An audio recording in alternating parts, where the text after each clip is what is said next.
ప్రపంచమంతా కూడా ఈరోజు పొల్యూషన్ బాగా పెరిగిపోతూ ఉంది. థర్మల్ పవర్ ఏంటి, మనం గ్రీన్ ఎనర్జీ పోవాలని చెప్తా ఉన్నారు. Clean and green energy fine, మనం కూడా పోవాలి. పోతున్నటువంటి సందర్భంలో కొత్త అవకాశాలు ఇవి. ఈ కొత్త అవకాశాల్లో కూడా మహిళలకి మనం ఎందుకు ప్రోత్సహించకూడదని మా ప్రభుత్వం ఆలోచన చేసింది. అందులోంచి వచ్చిందే సోలార్ పవర్ ప్రాజెక్ట్స్ని మామూలు పారిశ్రామికవేత్తలందరికీ అదాని లాంటి వాళ్ళు, అంబానీ లాంటి వాళ్ళకి ఇవ్వటం ఎందుకు, మన మహాలక్ష్మిలు కూడా మన రాష్ట్రంలో చాలామంది ఉన్నారు, వాళ్ళకి ఎందుకు ఇవ్వకూడదని చెప్పేసి మేము ఆలోచన చేసి ఒక ఎంఓయూ చేశాం. 1000 మెగావాట్ల పవర్ సంబంధించినటువంటి ఎంఓయూని ఎనర్జీ డిపార్ట్మెంట్ నుంచి సెల్ఫ్ హెల్ప్ గ్రూప్స్కి సంబంధించి ఒక ఎంఓయూ చేసి ఈరోజు ముందుకు పోతా ఉన్నాం. సో మీరు సక్సెస్ఫుల్గా ఈ 1000 మెగావాట్స్ పవర్ని, సోలార్ పవర్ ప్రాజెక్ట్స్ని అంటే చాలా సింప్లిఫై చేశాం.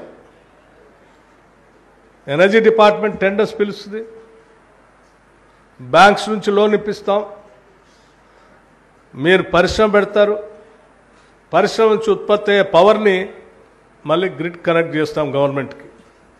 గవర్నమెంట్ ఎవ్రీ మంత్ మీకు బిల్ ఇస్తూ ఉంటుంది.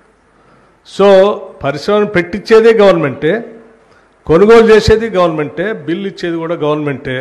ఈ కార్యక్రమాన్ని చేసి సింప్లిఫై చేసి మీకు ఒక మంచి బిజినెస్ని మీకు అందించిపోతాను. ఇది సోలార్ పవర్తో.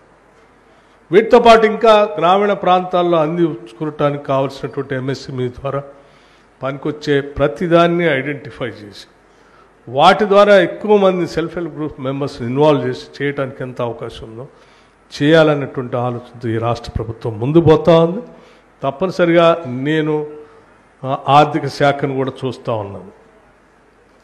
సో మా ముఖ్యమంత్రి రేవంత్ రెడ్డి గారు కానీ, మా పరిశ్రమల మంత్రి శ్రీధర్ బాబు గారు కానీ, లేకపోతే యావత్ మంత్రిమండలి మొత్తం కూడా సింగిల్ ఫోకస్తో ఈరోజు వెళ్తా ఉన్నాం. మా ఫోకస్ అంతా ఈ రాష్ట్రంలో సగ జనాభా ఉన్న మహిళలందరినీ, తల్లుల్ని, సోదరిమణులందరినీ కూడా మహాలక్ష్మిలాగా చేయటం, మిమ్మల్ని ఆర్థికంగా సాధికారిక నిలబెట్టుకునేటట్టు చేయటం, తద్వారా కుటుంబం ఆర్థికంగా నిలదొక్కుని కుటుంబం ద్వారా గ్రామం, గ్రామం ద్వారా రాష్ట్రం, రాష్ట్రం ద్వారా దేశానికి తెలంగాణ మహిళలు ఒక ఇన్స్పిరేషన్గా ఉండేటట్టుగా కార్యక్రమాన్ని తీసుకొని ముందుకు పోతున్నాం. ఈ పోయే కార్యక్రమంలో తప్పనిసరిగా మేము విజయం సాధిస్తామనే ప్రగాఢమైన నమ్మకం మాకుంది.